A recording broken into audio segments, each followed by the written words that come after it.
Bonjour et bienvenue dans le Podcapsuleur, le podcast qui aime la bière et les brasseurs. Cet épisode est diffusé le 7 mai 2021, on est donc à J-12, on attend avec impatience ce jour du 19 mai lorsque rouvriront les terrasses et que nous pourrons nous poser au soleil pour boire une bière avec 5 amis maxi, 6 si l'on compte modération. Le 19 mai, réouverture des terrasses, mais aussi 139e jour de l'année et anniversaire de Sophie Davant. Saison 4, épisode 8, Charles Tanqueray, brasserie Aérofab à Sautron. La brasserie Aérofab est réputée pour ses bières houblonnées et pour ses canettes. Chez les Beer Geeks, elle a bonne presse. Implantée à Sautron dans l'agglomération de Nantes en Loire-Atlantique, elle est née dans la cuisine de ses fondateurs Charles et Arthur, d'anciens ingénieurs reconvertis en brasseurs. Reconvertis récemment car ils créent leur brasserie en 2018. Depuis, elle a bien grandi puisqu'elle a produit 1000 hectos en 2020. Nous poussons la porte de la brasserie. C'est Charles Tanqueray qui nous accueille. Salut, moi c'est Charles, du coup le brasseur d'Aérofab. Brasserie qu'on a montée avec mon pote Arthur il y a maintenant 3 ans de ça. On est à Sautron, Charles, dans la banlieue de Nantes. C'est votre premier local, hein, vous vous êtes installé là en 2019. La brasserie est née 1 an plus tôt. Est-ce que tu peux nous expliquer son histoire? Et puis, qu'est-ce qui s'est passé 2018-2019? Où étiez-vous? Que faisiez-vous? Carrément, on a commencé un peu, mais comme pas mal de brasseurs, à faire une petite étape de gypsy, le temps de monter notre projet. On a rencontré Nicolas de la Hulotte qui fait ses ateliers. On brassait de la bière chez nous dans une grosse coloc qu'on avait dans le centre-ville. On brassait de la bière pour les copains et quand on s'est dit qu'on allait devenir pro, on a commencé à brasser tous les week-ends. Les copains étaient contents jusqu'à ce qu'il y ait vraiment de la bière partout dans l'appart et que ça devienne un peu trop industriel. Ils nous ont mis un peu dehors pour notre activité bière et donc là on est allé voir la Hulotte et on a commencé du coup à brasser chez lui sur ses petites marmites et rapidement aller du coup brasser nos bières à plus grande échelle dans des brasseries de la région et un peu partout en France pour commencer à se faire connaître et à monter le projet. Du coup on a trouvé un local à Sautron à côté de Nantes, la belle bourgade de Sautron et le temps de faire les travaux et de monter tout ça, donc on a continué pendant 1 an à brasser en gypsy. On a eu le local donc en janvier 2019, on a installé la brasserie, on a un peu essayé de tout faire un peu nous-mêmes pour des histoires de budget, et puis on est ingénieurs tous les deux et on avait envie de comprendre comment tout marchait, c'est notre côté un peu geek. Donc on a passé pas mal de temps, on a fait plein de conneries, des trucs un peu mal faits que maintenant on passe notre vie à refaire ou à refaire faire par des gens qui savent faire. Mais c'est comme ça, on est quand même super content d'être passé par cette étape-là. Du coup on connaît vraiment bien tout notre matériel et on est à fond là-dedans pour le faire grossir. On est en travaux perpétuels toutes les semaines sur la brasserie depuis. Et donc voilà, on a dû produire 1000 hectos à peu près l'année dernière et l'objectif c'est de faire 1005, quasiment 2000 cette année. Donc on est en plein développement pour l'instant. Tu viens de nous dire qu'avec Arthur, vous étiez ingénieur. Quel est votre parcours? Comment est-ce que d'ingénieur on devient brasseur? Il y a des ingénieurs brasseurs. Oui, comme pas mal de monde, je pense, c'est une reconversion. On a la trentaine, un peu marre de nos boulots. On avait bossé 10 ans chacun dans des domaines complètement différents. Arthur bossait dans le bâtiment, moi je bossais dans l'environnement. Dans des boulots qui nous plaisaient, mais voilà, un peu des grosses boîtes, la routine. Du coup, on se développe une petite passion de brasseur le week-end, et puis au bout de 2-3 ans, on se dit pourquoi est-ce qu'on ferait pas ça tous les jours? Donc voilà, assez bêtement, j'ai envie de dire, mais comme beaucoup, je pense, d'autres confrères aujourd'hui, on s'est lancé comme ça. L'envie d'être autonome, de faire un truc de nos mains, a pris le dessus, et donc on a sauté les 2 pieds dans le plat, Donc vous brassez en amateur, c'est là que vous vous faites un peu la main. De l'amateur au pro, il y a quand même un gap conséquent. Pas tant que ça, ça nous a jamais fait trop peur. Juste encore peut-être ce côté geek ingénieur, dont on a passé des heures à éplucher tout ce qu'il y avait sur internet, à lire des dizaines de bouquins, enfin tout ce qu'on pouvait lire pour s'instruire là-dessus. Donc on était assez serein, peut-être un peu naïf, mais on se disait qu'on allait bien réussir à le faire.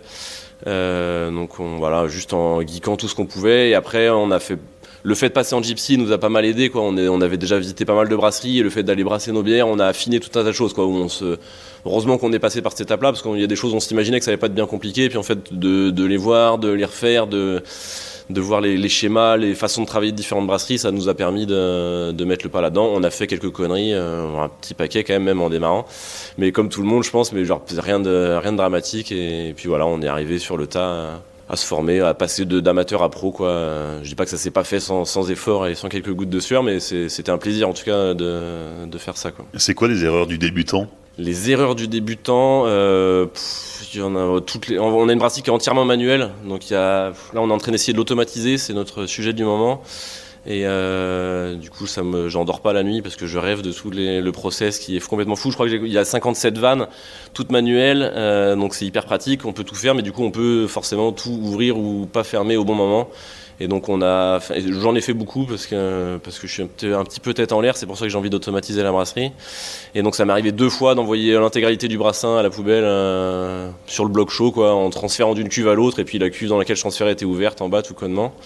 Et le pire de ça, une collab qu'on a fait avec la Dilettante, les gars très sympas sont venus, on a passé un très bon moment. Puis une semaine après, la bière était dans le fermenteur, je veux purger le bas du fermenteur. Et au lieu de démonter mon tuyau qui sert à faire la purge, je démonte la vanne qui est la vanne de vidange totale du fermenteur. Donc là, geyser de bière dans la brasserie. On a réussi, je sais pas comment, à remettre la vanne, on n'y croyait pas du tout, mais on a perdu une bonne moitié du brassin, quoi. Donc ça, c'était les petites erreurs du début.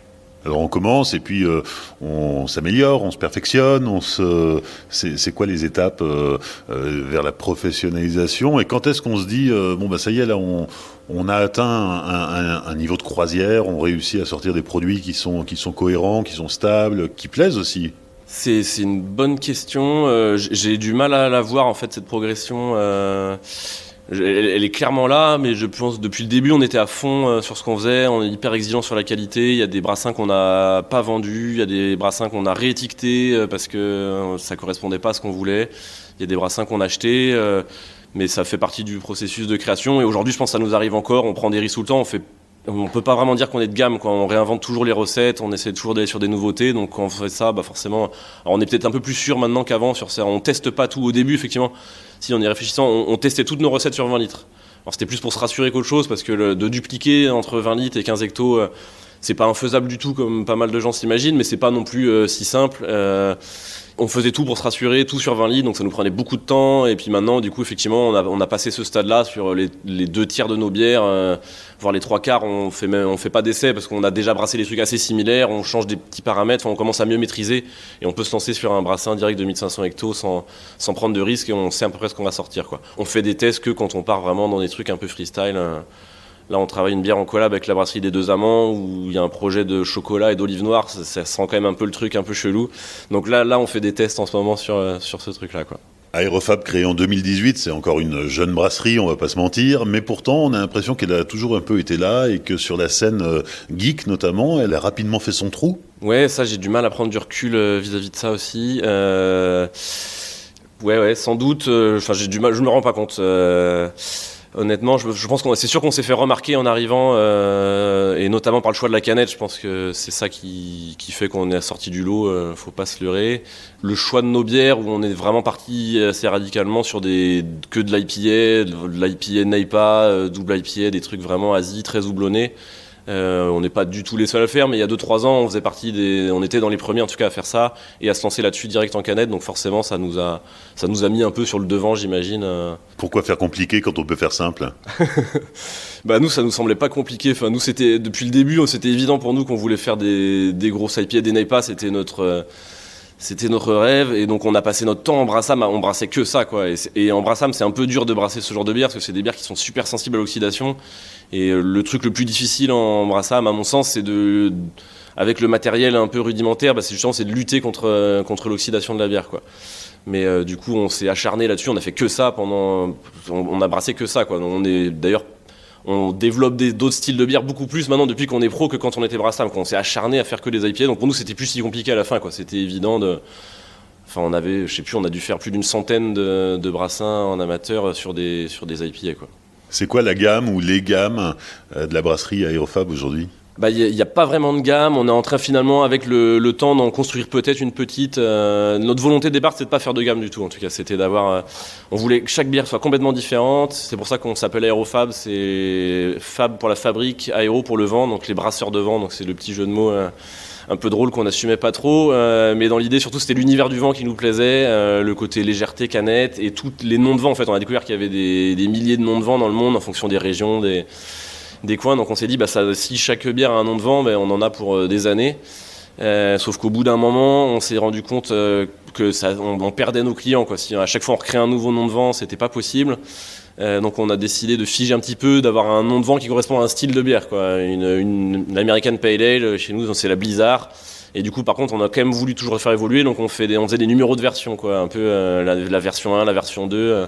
On était fans quand on a monté le projet, nous Brew by Number, c'était une des brasseries qui nous inspirait énormément, à la fois dans les styles de bière et aussi surtout dans leur com, quoi, les histoires des brassins numérotés. On trouvait ça une super idée. Donc on a voulu faire un peu cet esprit-là, quoi, que chaque batch soit un peu différent, un peu unique. Et jusqu'à présent, on a toujours fait ça. Mais là, depuis quelques mois, on a figé quelques recettes, justement des recettes du début. Par exemple, la Blizzard là, que je viens de citer, c'est notre American Pale Ale. C'est une bière il y a un moment où tourner autour de l'American Pale Ale, on avait fait le tour de pas mal de houblons, on était un peu satisfait du résultat. Les clients qui buvaient ce type de bière n'étaient pas forcément en attente de toujours une nouveauté là-dessus.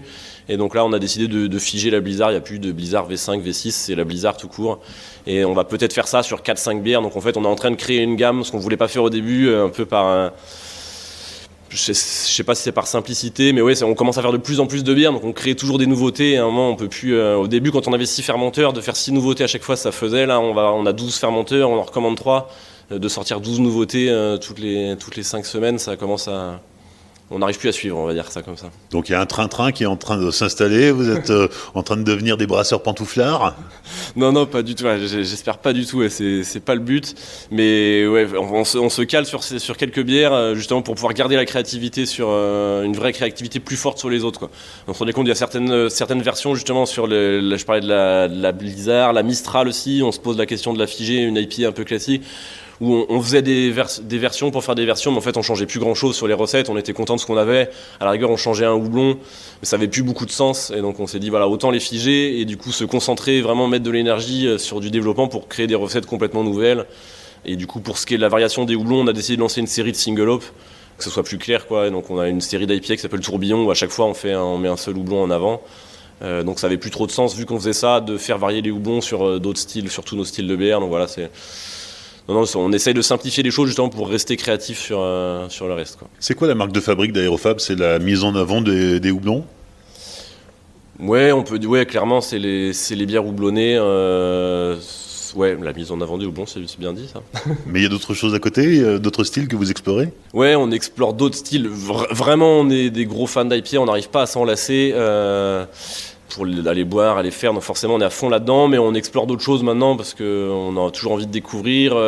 Les stouts, on n'a jamais brassé des très bons stouts, on s'acharne là-dessus un petit peu. On a sorti un Imperial Stout Coco, là on commence enfin à être un peu content de ça, mais ça fait 2 ans qu'on bosse sur le truc. Et là, pendant le confinement, on voulait pas trop ralentir la prod. Et du coup, sauf qu'on vendait quand même moins, les bars étant fermés, et donc on a lancé un programme de barriques. Donc là, on s'essaye à la fermentation mixte, un peu de spontané. Là. Enfin, on fait des trucs un peu, on tente, quoi. On expérimente là-dessus sur des styles de bière plus acides, fermentation un peu plus sauvage. On va visiter? Carrément, allons-y.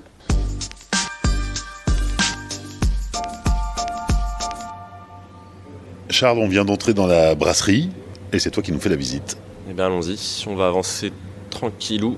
Et puis on va décrire les choses au fur et à mesure, on les voit, tout simplement. Là on arrive, on fait tout un peu à l'envers. Là on a un stock de canettes vides, donc voilà, on commande des canettes. C'est un peu la galère de commander des canettes et on est content qu'il y ait de plus en plus de brasseurs qui s'y mettent.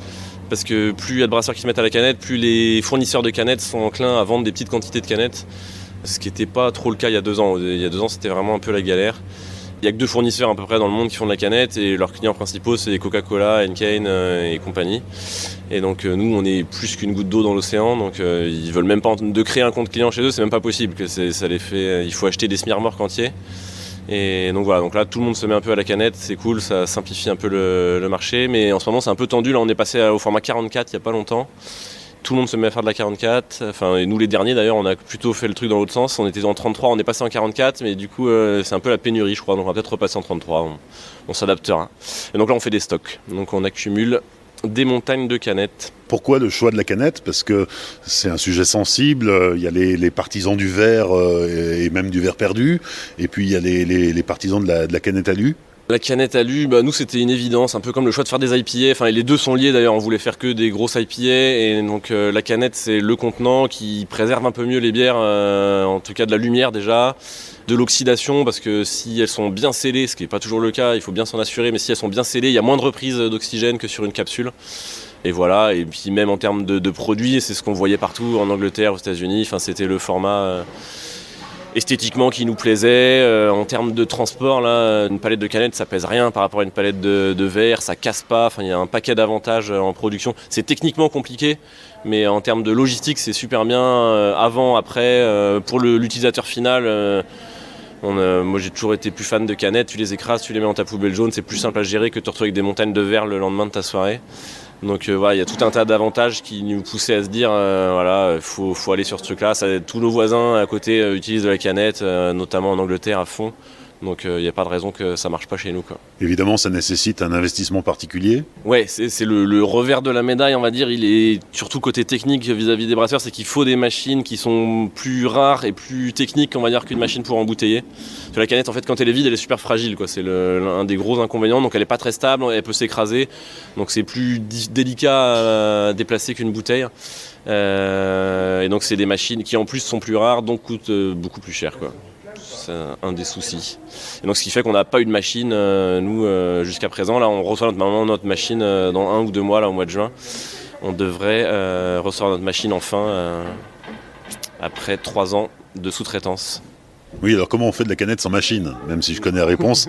Oui, c'est un truc qui s'est développé il y a 3-4 ans. Là, c'est des encanneurs mobiles, donc il y a des gens qui ont des machines qui permettent de mettre en canette, quoi, des encanneuses. Le mot technique n'existe pas trop, je crois, mais et donc c'est des machines qui sont pas forcément très grandes, qui peuvent rentrer dans un gros camion, quoi, et donc ils font le tour des brasseries. Nous, on prépare les bières, elles sont prêtes dans le tank, et eux, ils viennent, on branche la bière sur la cuve, on met en canette. Donc là, on envoie en général parce qu'ils se déplacent pas pour rien. Donc on vide 4-5 cuves, on passe 2 belles journées à encanner tout ça et après ils repartent. Un peu, ça se fait beaucoup dans le vin, quoi. Il y a pas mal de domaines viticoles qui n'ont pas d'embouteilleuse parce qu'eux ils font des sessions d'embouteillage pas tout le temps, donc c'est ce schéma qui a été calqué, quoi, des embouteilleurs ou encanneurs mobiles, quoi. Là on arrive dans la brasserie, c'est plutôt bien rangé, d'ailleurs c'est bien, on va pouvoir ne pas se casser la gueule. Il y a des nouveaux fermenteurs à notre gauche, là on reçoit des cuves. Alors, on a commencé avec 6 fermenteurs, on avait 3 fermenteurs de 1500 litres et 3 de 3000. Et on a rajouté 3 autres fermenteurs de 3000 à l'automne dernier avec une petite passerelle parce qu'on fait du coup pas mal d'IPA, pas mal de dry hop, donc qui est de l'ajout de houblon à froid dans la bière. Et donc pour ça, on montait à l'échelle à chaque fois avec nos sacs de houblon ou quand on met des purées de fruits ou des choses comme ça, quand on fait des ajouts. Donc au bout d'un moment, on s'est dit qu'on allait finir par se casser la gueule. Donc on s'est payé le luxe d'une petite passerelle. Enfin, c'est pas du luxe du tout en fait. Donc on a installé ça et là on a ces 3 nouveaux fermenteurs là qu'il faut qu'on raccorde. Là, Arthur va s'y mettre cet après-midi, je crois, les raccorder au réseau de glycol et puis après on n'aura plus qu'à les nettoyer. Avec un peu de chance, on peut les remplir la semaine prochaine si tout va bien. Donc voilà, ça c'était nos beaux fermenteurs et là on arrive face à la brasserie. Du coup tout est dans la même pièce. Là il y a le bloc chaud qui est en face de nous, donc on est sur une brasserie en inox entièrement manuelle, ce que je disais tout à l'heure là où il y a ces fameuses 57 vannes manuelles qui me font faire des cauchemars. Et donc c'est une brasserie qui est super simple, quoi. Il y a rien d'automatisé si ce n'est quelques capteurs de niveau et des sondes de température, quoi, qui permettent de chauffer de l'eau. Donc on travaille en infusion monopalier, quoi, une technique de brassage sans doute la plus simple, quoi, à l'anglaise parfois on dit. Donc on a une sorte d'énorme ballon d'eau chaude de 5000 litres et avec ça on arrive à tout faire, quoi. Donc on règle la température de cette eau chaude et ensuite on envoie nos céréales qui sont concassées derrière, on ira voir après. Et donc on envoie tous nos céréales dans cette première cuve là. On va faire une petite bouillie, on va brasser tout ça, donc les céréales et l'eau pendant à peu près 1 heure. Ensuite on filtre pour récupérer ce qu'on appelle le mou de bière, donc un liquide chargé en sucre qui est issu des céréales. On va le faire bouillir à peu près pendant 1 heure aussi. Là on peut rajouter du houblon pour amériser, éventuellement d'autres ingrédients. Ensuite on fait ce qu'on appelle un whirlpool dans la 3e cuve, là. Donc on a une salle de brassage qui a 3 cuves, la 3e dernière cuve là on fait un whirlpool, donc on fait un tourbillon en fait. On lance la bière en rotation et ça va permettre de sédimenter au centre tous les dépôts un peu de protéines, les particules un peu solides qu'on a, les dépôts de houblon éventuellement qu'on a. Là on peut faire des adjonctions aussi de houblon à cette étape-là. Et donc là c'est la fin de la journée de brassage. Quand on a fait ça, là, ça fait à peu près 5-6 heures qu'on a commencé. Et ensuite on refroidit la bière Parce que là, la bière, du coup, est encore à 100 degrés ou 80 degrés, ce qu'on arrive à refroidir un peu sur notre whirlpool. Et ensuite, il faut que, pour qu'on mette les levures elles vont crever si on les fout dans un liquide à 80 degrés. Donc, il faut qu'on refroidisse la bière entre 20 et 30 degrés, quoi, en fonction des types de levures. Et donc, on transfère notre bière dans un échangeur qui permet de refroidir et d'envoyer la bière dans les cuves pour qu'elle fermente gentiment. C'est quoi la cadence de brassage ? On avait une cadence de brassage un peu spécifique liée à l'encanage mobile. On n'avait pas d'encaneuse, donc comme je disais tout à l'heure, quand ils viennent, les gars, il fallait qu'ils remplissent tout. Donc au début, on avait nos 6 fermenteurs et il fallait qu'on les vide les 6 en même temps. Donc on se retrouve une semaine, on encane les 6, on fait des fûts et à la fin de la semaine, tous les fermenteurs sont vides, on nettoie tout. Et du coup, la semaine d'après, on brassait tous les jours comme des bourrins pour le plus vite possible re-remplir l'intégralité des fermenteurs. Donc ça, c'était notre rythme jusqu'à présent. Donc on avait un rythme, en gros, une semaine on conditionne comme des bourrins, une semaine on brasse à fond, enfin un peu plus, ça s'étalait sur plutôt une semaine et demie. Et ensuite après, par contre, pendant 4 semaines, on était tranquille. Donc tranquille, c'est un bien grand mot. Du coup, ça nous a permis justement de faire plein de travaux, d'évoluer, de développer la brasserie. On s'était pas trop ennuyé pendant ces 2 dernières années. Mais là, maintenant, on commence à avoir tellement de fermenteurs qu'on peut plus tout faire en une traite. Et puis là, quand on aura notre encaneuse, on va sans doute partir sur un rythme un peu plus traditionnel avec 2 jours de conditionnement et 2 jours de brassage par semaine pour commencer. Sachant qu'il y a un moment où de toute façon on ne pourra pas brasser plus de 5 jours par semaine, ce sera ça la limite, mais je pense qu'on s'arrêtera même avant parce qu'on n'aura plus la place de rentrer des cuves. Du coup, notre côté geek ingénieur, là, on essaie de tout faire nous-mêmes, de tout améliorer tout le temps. Et du coup, on veut commencer par automatiser ça. Là, le CIP, c'est un truc qui veut dire Clean in Place en français, c'est nettoyage en place. C'est un mot un peu barbare pour dire juste qu'il y a 2 cuves dans lesquelles il y a des produits de nettoyage et qu'on envoie dans nos fermenteurs, dans la salle de brassage, un peu partout. Là, on veut nettoyer des cuves. Et donc ça, c'est un petit système où il y a une quinzaine de vannes, des résistances, des choses comme ça. Et donc aujourd'hui, il y a Victor qui est avec nous et qui nous aide à automatiser tout ça. Et ça nous occupe bien. Donc voilà, l'idée, c'est toujours d'améliorer les conditions de travail. Le métier de brasseur, c'est un truc qu'on ne se l'imaginait pas forcément au début, mais c'est assez physique quand même. Et on passe notre temps à bouger, à porter des choses. Je sais plus quel brasseur me disait qu'on porte 4 fois le poids de la bière à peu près, entre les sacs de malt, les fûts derrière, le jour où on les enfûte, quand on les livre, tout ça. Donc on a 30 ans, on sent qu'on est à la frontière entre être jeune et commencer à vieillir un peu. Et on sent qu'il faut qu'on se préserve si on veut faire ça un peu longtemps. Et donc on passe notre temps à essayer d'améliorer les conditions de travail, quoi. Donc là on a un gros projet sur la malterie pour arrêter de porter des sacs de malt. On travaille que en big bag maintenant, on réfléchit à installer des silos. Enfin, l'idée, voilà, c'est tout ce qui est un peu contraignant, toutes les tâches un peu répétitives ou avec des risques d'erreur. C'est pour ça que je parlais d'automatisation, d'essayer de simplifier les choses pour qu'à la fin d'une journée de brassage, on revienne le lendemain avec l'envie de brasser et pas des courbatures partout et l'envie de rester au lit, quoi. Et là, c'est vraiment la caverne d'Ali Baba. Là, on passe le mur on a fait un trou dans le mur. On avait la chance d'avoir un bâtiment donc, qui fait 400 mètres carrés, comme on trouvait très grand au début. Et c'est pour ça qu'on a proposé à la Hulotte de s'installer avec nous. Et puis, en fait, au bout de 6 mois, on se rendait compte que c'était pas du tout trop grand. Et donc voilà, mais comme tout le monde nous avait dit, c'est trop petit, déjà 400 mètres, mais on n'y croyait pas. Mais on voulait faire les malins. On s'en est un peu mordu les doigts. On avait de la chance d'avoir un bâtiment de 200 mètres carrés derrière avec une hauteur de plafond énorme. Une sorte de cathédrale où il y a 15 mètres de hauteur sous plafond. On ne sait pas quoi en faire. Mais en attendant, du coup, là, on a pu faire un trou entre les 2 bâtiments et on fait tout le stockage ici, quoi, tout le conditionnement. Donc là, on s'est fait une grosse chambre froide l'été dernier, parce que le premier été, on n'avait pas de chambre froide. On fait que des IPA en canette. Le but, c'est d'avoir des bières fraîches qui soient pas oxydées, toutes pimpantes quand elles arrivent dans les caves. Donc si c'est pour les stocker au chaud, on détruit tout le travail qu'on a fait en quelques jours.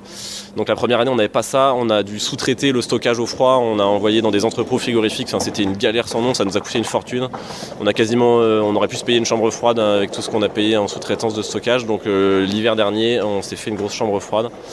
Et dans laquelle on stocke tout. Mais là, on est en train de la rebouger. On a retrouvé un autre bâtiment encore un peu plus loin, dans la rue, pour pouvoir bouger tout ça et installer toute la ligne de conditionnement. Parce que notre ligne d'encanage, on pensait la mettre côté brasserie, on n'a pas la place. Donc là, on se fait des nœuds au cerveau. Heureusement, Arthur, il bossait dans le bâtiment avant. Alors il arrive à faire des plans sur AutoCAD, des trucs qui me semblent complètement impossibles à faire. Et du coup, mais il s'arrache quand même les cheveux pour essayer de faire rentrer toutes nos petites bécanes dans le peu d'espace qu'on a, quoi. Donc voilà, et là on a le dernier bout de notre local où on vient d'aménager ça. Là-bas, il y a Florian Nico qui sont en train de réinstaller des racks. On déplace la partie malterie. On avait tous les malts qui étaient stockés côté brasserie, ce qui n'est pas du tout l'idéal parce que les malts ils sont remplis il y a pas mal de bactéries lactiques en fait dans les malts.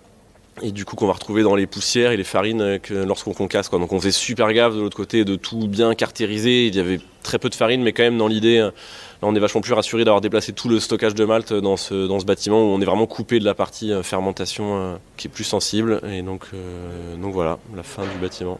Alors sur un des racks, on voit une barrique. Ah oui, là, il y a une petite barrique toute seule.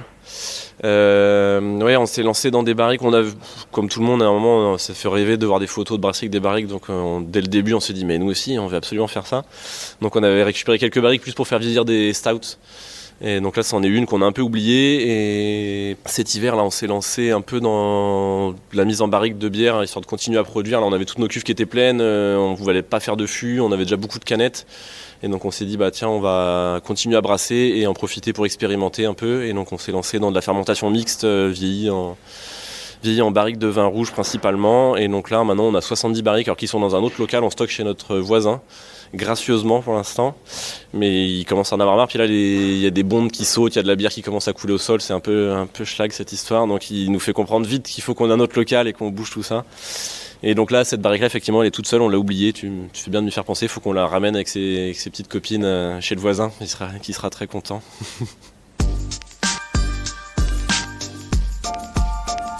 Les 5 dernières minutes avec la dégustation, on est installé dans le jardin de la brasserie Aérofab, il fait beau, on est assis sur un excellent mobilier bricolé à base de tonneaux, de barriques. Voilà Charles, on profite du beau temps et tu nous as préparé une belle dégustation. Oui, j'ai sorti 5 bières dans le frigo. On a 2 IPA parce qu'il faut quand même en goûter, mais bon, on va pas goûter que ça. Et donc, on a quelques petites bières acides là, enfin acidulées, moi je dis, parce qu'on fait pas des trucs méga acides. Et puis, on va terminer par un petit Imperial Stout, histoire de se mettre bien, quoi. Donc, logiquement, on va commencer par la petite session IPA, là, Jolie Brise. On va ouvrir ça tout de suite. Jolie Brise, on est sur quelle version là? C'est la V3.2, donc ça c'est Sabro Mosaïque. Sabro Mosaïque, donc les houblons, la base maltée, j'en parle pas trop, on fait des trucs assez simples, même s'il y a un peu de seigle là-dedans, on a 2 sessions IPA, 2 gammes de sessions IPA, la petite brise qui est une session un peu plus sèche, plus rafraîchissante, la jolie brise qui se veut une session un peu plus gourmande, quoi, avec un peu plus de texture, et du coup levure London Fog, quoi. Donc là on travaille sur des levures liquides de plus en plus. En termes d'aromatique, ça n'a rien à voir, et surtout en termes de texture, quoi. C'est des levures qui flocculent pas beaucoup, qui amènent pas mal d'arômes naturellement déjà un peu de fruits à coque, moi je trouve, de pêche abricot, donc assez sympa. Et donc là on sent le sabro pas mal, hein. On a réduit la dose pourtant sur la 3.2, on a la 3.1, je crois qu'on avait quasiment fait un truc 50-50 sabro mosaïque. Le mosaïque c'est le houblon qui donne les fruits, enfin hyper fruité, hyper classique, on en voit un peu partout. Le sabro, on commence à en voir aussi un peu partout, c'est depuis un an là. C'est un houblon qui est vraiment sur les notes un peu de coco, moi c'est la note coco que je ressens vraiment très fort sur le sabro. Un peu l'esprit du Sorachi là, et un houblon qu'on voyait pas mal avant, mais qui parfois virait un peu sur le côté champignon. Là c'est plus gourmand, c'est un peu plus gras, sympa, mais c'est hyper puissant en termes d'aromatique, et quand on le met à 50-50 c'est violent. Là on est sur 1/3 de sabro, 2/3 de mosaïque, et encore quand je mets le nez dedans je sens le sabro, quoi. Donc c'est pas mauvais, mais ça manque un peu d'équilibre. Je pense que la 3.3 on va se faire un quart, 3/4, ouais. Ou alors on passera sur une V4 et on virera le sabro, on verra. C'est pas mal, c'est rafraîchissant. Donc là on a la texture un peu plus par rapport à une session comme la petite brise, quoi, qui est vraiment sèche. Là on a un peu plus de longueur en bouche, clairement, quoi. Une bière bien trouble. Et voilà, on ressent un petit peu, il y a une légère finale maltais en bouche là, qui est peut-être liée à l'avoine et le seigle, dont on pourrait se passer à mon sens. Mais on a quand même une belle aromatique de houblon. Je te laisse goûter, puis tu vas me dire. Deuxième dégustation. Allez, deuxième dégustation, je voulais passer sur un truc acide, mais je change d'avis, on va enchaîner les IPA. Là, oh là là, le micro s'est fait arroser, tout va bien, pas de soucis. On est sur la Rafale, on est sur une Neipa. On a plusieurs Neipa dans la gamme. La première, c'était la Nor'easter. Pareil, on la faisait varier, un peu ce que j'expliquais tout à l'heure. On a fait pas mal varier la recette. C'est une des bières aussi où on a un peu figé. En fait, il y avait tellement une attente, les gens nous demandaient la Nor'easter à tout prix. Nous, on avait envie de s'amuser, de changer des houblons, de faire varier la base maltais. Et quand on changeait, les gens n'étaient pas contents parce qu'ils voulaient retrouver. On était là, bon, vous êtes un peu chiant. Mais bon, c'est comme ça, le client est roi. Et on leur a laissé leur Nor'easter et puis on s'est recréé une nouvelle gamme de Neipa à côté qui s'appelle la Rafale.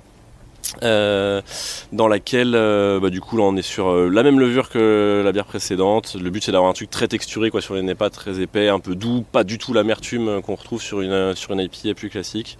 Et là on est sur Mosaïque Citra HBC 472 qui est un houblon un peu expérimental là, qui n'a pas encore de nom chez Yakima, mais qui est assez proche du sabro quoi. Clairement on a ce côté un peu gras gourmand, un peu coco. Donc voilà, il y a un truc intéressant avec le sabro, le HBC, tous ces trucs là, c'était le cas avec le Sorachi. En fait tout à l'heure je disais on réduit les doses de plus en plus, on peut en mettre très très peu et il y a un côté exhausteur de goût en fait avec ces houblons là. Ça fait ressortir le côté fruité et gourmand des houblons dans une IPA quoi. Petit tips d'utilisation des houblons. Donc voilà, là on est sur des bières avec des densités finales assez hautes quoi, 1025 là-dessus, et encore c'est ce qu'on a mis sur l'étiquette, et c'est possible qu'en vrai on soit une ch'touille en dessous, au-dessus plutôt. Donc on a une finale assez sucrée, assez ronde quoi. C'est vraiment des bières un peu gourmandes quoi. Donc voilà, là on a vraiment le HBC, c'est moins coco que sur la bière précédente, c'est on va dire c'est la grande sœur de ce qu'on a bu avant. Là on est sur une IPA donc un peu plus forte dans l'alcool, plus de texture, plus d'aromatique. Plus il y a d'alcool, plus on va pouvoir dissoudre des huiles, tout un tas d'éléments aromatiques. Et donc ce qui fait qu'une bière plus forte en alcool va souvent être... Enfin c'est plus facile en tout cas de lui donner des arômes et que ça se tienne que sur une bière légère où du coup on va pas extraire la même chose, on aura des trucs plus secs, plus végétaux et on va moins extraire l'aromatique. Sur les houblons ça se voit bien quoi, en tout cas entre une bière, une IPA à 2-3 degrés et une IPA à 8, du coup on sera forcément beaucoup plus aromatique, plus puissant sur la bière un peu plus forte quoi. On enchaîne, là on va sortir un peu des IPA. Là on va aller sur une gauze clémentine, la Loup, là, donc c'est notre série de gauzes. On met toujours un petit peu de gingembre, de la coriandre, ça c'est un ingrédient de base de la gauze. Donc la gauze c'est une bière avec du sel aussi. Nous on met un peu de gingembre à chaque fois parce qu'on aime bien ça, on le fait varier plus ou moins. Et donc la clémentine corse, là on a mis un beau paquet. Donc là on a fait ça sur un fermenteur de quelle taille ? 3000 litres je crois, et on a dû mettre 500 kg de purée de clémentine corse, ça faisait une belle quantité. Ça sent la clémentine clairement, ça manque un peu de sel, ça dépend comment on aime les gauzes. Là on a mis la même dose de sel que d'habitude, mais la clémentine c'est vraiment très amer, très fruité, du coup ça cache un peu le côté salin, on pourrait encore remettre du sel. En plus c'est vraiment un exhausteur de goût fort le sel, donc ça aurait été un peu plus sympa avec du sel en plus.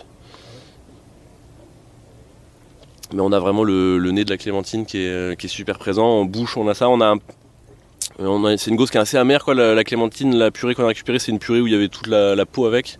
Donc forcément, on a un peu l'astringence, mais qui est assez rafraîchissant, quoi, qui fait une bière. Là, on est sur une bière à 4 degrés, qui a quand même une belle texture, une belle longueur en bouche, avec cette clémentine qui nous lâche pas. Et donc parfait avec ce petit soleil sautronnet. Là, on est refait. Là. Allez, l'avant-dernière bière, la Cyclone, nouvelle série de bières. On a plus le style, je sais pas s'il existe vraiment, Tropical Sour. Donc une sour donc acide, tropicale, parce qu'on veut se lâcher sur les fruits tropicaux. On fait plein d'IPA, ça a toujours des arômes tropicaux. Il y a des fruits qui font ça, pourquoi se faire chier à mettre du houblon alors qu'on peut faire ça avec des fruits, c'est un peu l'idée d'essayer des trucs comme ça. Et là on s'est un peu inspiré d'une bière de la brasserie Vault City, là, une brasserie en Écosse qui fait plein de bières acides et qui fait des bières en style là. Ils avaient un truc coco ananas qui était vraiment très très bon. Je pense que la Cyclone Vraie 2 sera peut-être une coco ananas. Mais là en attendant on s'est lâché sur un jus d'orange là un matin, là, je sais plus qui a ramené ça chez moi, mangue, banane, fruit de la passion, coco, citron vert, gingembre, bim. On a vu tous les ingrédients étaient notés, avec les proportions, on a fait ok, très très bien, et on l'avoue complètement, on a copié, collé le truc, on a pris de la mangue, de la banane, des fruits de la passion, boum, on a fait une bière, on a mis des lactobacilles, donc c'est une bière acide. Toutes nos bières acides, on essaie maintenant de les faire en, du coup ce qu'on appelle en sour kettle, donc on met des ferments lactiques dans la bière avant de la faire bouillir. Et donc là du coup les ferments lactiques vont développer de l'acide lactique, vont transformer les sucres en acide lactique. Quand on a le niveau d'acidité qui nous va bien, on refait bouillir la bière, on arrête la réaction, on tue tous les lactobacilles, on remet des levures classiques dans la bière et là le processus classique se continue et du coup là on ajoute les fruits à froid avec la coco en poudre, toute une histoire la coco en poudre, mais voilà le résultat est là. Donc sur cette petite tropical sour qui va très très bien avec le soleil aussi ça d'ailleurs. Et là on a un côté, donc il y a le fruit majoritaire c'est la mangue, donc on sent pas mal la mangue, on sent pas mal la banane aussi qui est le deuxième fruit qu'on a mis. Une bière trouble comme toutes les bières qu'on fait, je pensais que la banane ça allait apporter beaucoup plus de trouble, c'est pas forcément le cas, on n'a pas une bière qui est extrêmement visible, enfin on voit pas du tout au travers mais on a, Je pensais que ça allait carrément faire une purée, mais ce qui est pas plus mal, ça aurait été pas très buvable. Et par contre, on a vraiment l'odeur de la banane, et la banane qu'on mange, et pas la banane Haribo, parce que c'est un truc souvent dans la bière, il y a les levures naturellement produisent de l'isoamyle, qui est une molécule qui est la molécule qui est de la banane Haribo, quoi. Donc ça sent la banane Haribo. Donc c'est un truc qu'on retrouve souvent dans les bières blanches, où il y a des levures qui produisent particulièrement de l'isoamyle. Là, du coup, on a le nez de la banane, la banane pas Haribo, la vraie banane, et c'est pas désagréable du tout. Et la coco, citron vert, gingembre. Bah du coup on l'a pas inventé, hein. Les gars ils ont dû bosser avant de faire leur jus de fruits et c'était pas mauvais, et là on a ce même rendu. Du coup avec la petite touche d'acidité, donc on n'est pas sur un truc du tout sucré, quoi. C'est pas écœurant, on a toute l'aromatique au nez, en bouche, avec cette petite acidité qui est rafraîchissante, donc on est bien. On termine par un Imperial Stout, histoire de se mettre vraiment bien. J'en tremble un peu parce que j'en ai bu un peu hier soir. Nico a ramené une Dreamcast à la brasserie, on a passé la soirée, il voulait absolument boire des Imperial Stout, on a bu que ça toute la soirée. Donc je vous avoue que je suis content que cette dégustation se termine, et ce podcast aussi, c'était un super moment, mais c'était quand même un peu éprouvant. Désolé si j'ai bégayé. Donc là on est sur la Diablo. Notre Imperial Stout, ça faisait un bout. On l'avait fait qu'une fois, enfin on a fait 2-3 Imperial Stout, mais on l'a fait une fois à la Diablo, il y a bien longtemps, c'était à l'IFBM. Un institut, j'en ai pas parlé d'ailleurs au début, on pourrait les remercier de ce qu'on est quand même passé d'amateur à pro en se formant un petit peu, et on est allé à l'IFBM où on a rencontré des gens super qui nous ont accompagnés, et on a pu brasser certaines de nos premières bières chez eux. Et on avait brassé une Diablo, un Imperial Stout avec de la fève de tonka. Il y a des gens qui ont aimé, moi personnellement j'étais pas fan du résultat. On s'est essayé plusieurs fois sur des Imperial Stout depuis 2 ans sans grand succès, et là pour une fois on est content. Pourtant je suis pas toujours satisfait de ce qu'on fait, mais là vraiment on est content, et du coup je remercie encore une autre personne, Arnaud Popin et Gunther du coup qui était chez Popin, qui nous ont un peu conseillé sur l'utilisation de la coco. Là on voulait faire un Imperial Stout coco, un truc vraiment gourmand. Ils nous ont dit c'est chiant, mais ils nous ont expliqué comment faire, et effectivement on a fait, c'est super chiant. J'ai passé 5 heures à débourrer le filtre, c'était carrément relou. Merci les gars de nous avoir prévenus, mais on n'a pas retenu la leçon. Mais par contre le rendu est vraiment cool, quoi. Là on est sur un Imperial Stout hyper gourmand, donc il y a un sucre résiduel super fort. On est à 1040 en densité finale, et on a de la coco, j'ai plus en tête les quantités qu'on a mis. Et donc là ça sent le bounty, quoi. C'est un gros bounty fondu à 10 degrés. Donc c'est bon, on ne sent pas l'alcool forcément avec le sucre et tous les arômes, et donc on peut en boire beaucoup trop en jouant à la Dreamcast, ce qui n'est pas très sérieux. Donc voilà, je déguste, et puis voilà. Ouais, ça me rappelle des souvenirs d'hier soir.